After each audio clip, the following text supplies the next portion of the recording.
Every single day, thousands of us wake up feeling awful.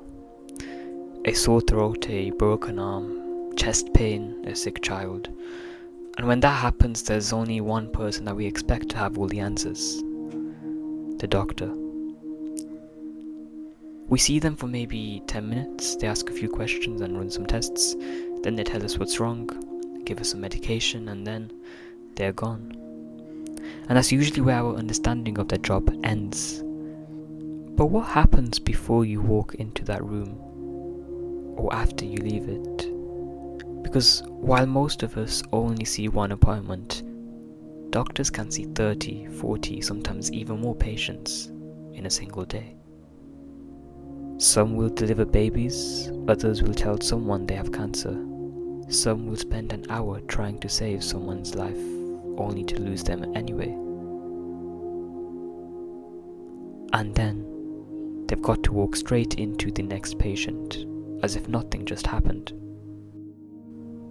Today I want to show you what doctors actually see every day, the parts of the job most people never think about. Why so many are burning out, why waiting lists keep getting worse, and why thousands of doctors have gone on strike even though many people now call them selfish. Because as someone hoping to study medicine, I realized there's another side to this story, and almost nobody talks about it.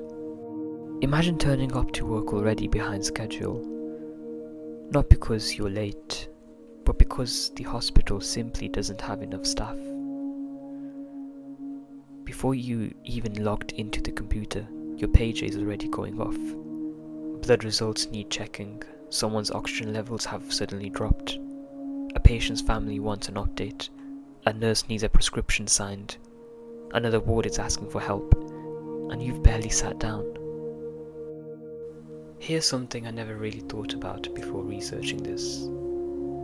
Imagine spending 30 minutes trying to save someone's life. The whole room is silent except for alarms. Everyone's working as fast as they can. CPR, medication, shock after shock, then nothing. The patient dies. You stand there for a moment, maybe exchange a glance with your colleagues. Take a breath. And then you open the curtain, walk into the next patient, smile. Hi, what seems to be the problem today? Not enough time to process it. Because a hospital doesn't stop.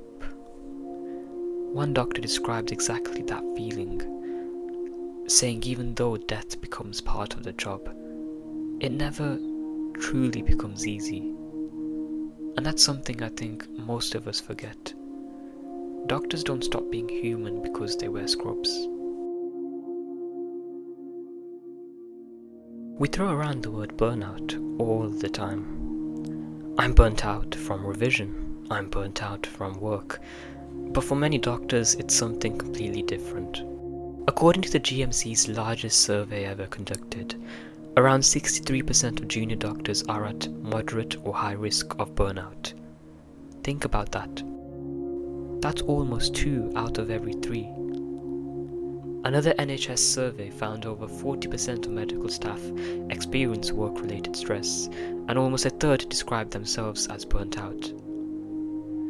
That's not because doctors suddenly became weaker, it's because the workload has become almost impossible.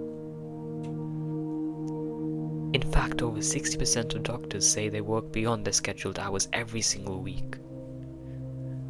Many skip lunch, many don't get proper breaks. Some finish 12-hour shifts, only to come back and do nights 2 days later. And despite all of that, people still ask, why are waiting times so bad? And this is where a lot of people point the fingers at doctors. They're too slow, they don't care, they're just chatting. But the numbers tell a completely different story. Right now, around 7 million people are waiting for treatment across England. Emergency departments regularly miss the 4-hour target. Hospitals are fuller than ever, and despite having more doctors than 10 years ago, demand has grown even faster. It's a bit like adding one extra checkout to a supermarket, while twice as many customers walk through the door. Everyone waits longer, not because the cashier suddenly becomes lazy, but because there simply aren't enough. This is probably the most controversial part. When doctors first announced strikes, a lot of people were supportive. But as time went on, that changed. Headlines started calling doctors greedy. Some patients called them selfish. Others said, if you wanted to help people, why are you walking out? And honestly, it is a fair question. Operations got cancelled, appointments got delayed, and people suffered. Nobody can pretend that this wasn't true.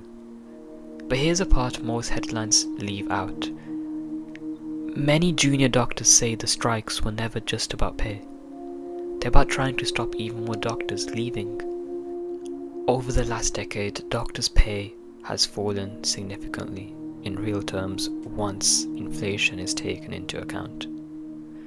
Many are working longer hours, taking on more patients, and carrying more responsibility than ever before. Some have even moved abroad to countries like Australia, who offer better pay, shorter hours, and a healthy work-life balance. So when doctors strike, they strike to protect the future of the NHS and not to abandon it. So the real question is, who is right? Honestly, I don't think this is a story with heroes and villains. Patients are frustrated and they have every right to be. Waiting months, sometimes years, for treatment is terrifying. But doctors are frustrated too. Many entered medicine because they genuinely wanted to help people, not to spend 12 hours fighting a system that's already overwhelmed. Those two things can both be true, and I think that's what gets lost online. Everything becomes doctor versus patients, when really it's doctors and patients facing the same problem. And so, what is my perspective?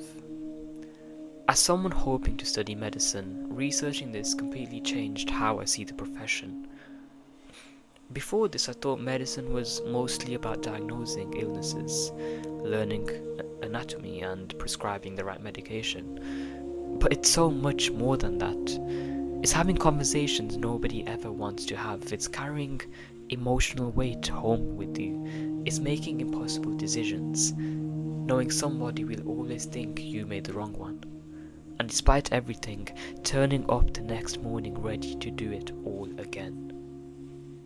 That's what real medicine is. And just to clarify, when I've said the word doctor, I mean the junior doctors, the surgeons, the GPs, the consultants, the emergency doctors, pharmacists, everything to do with medicine. But that's all for today.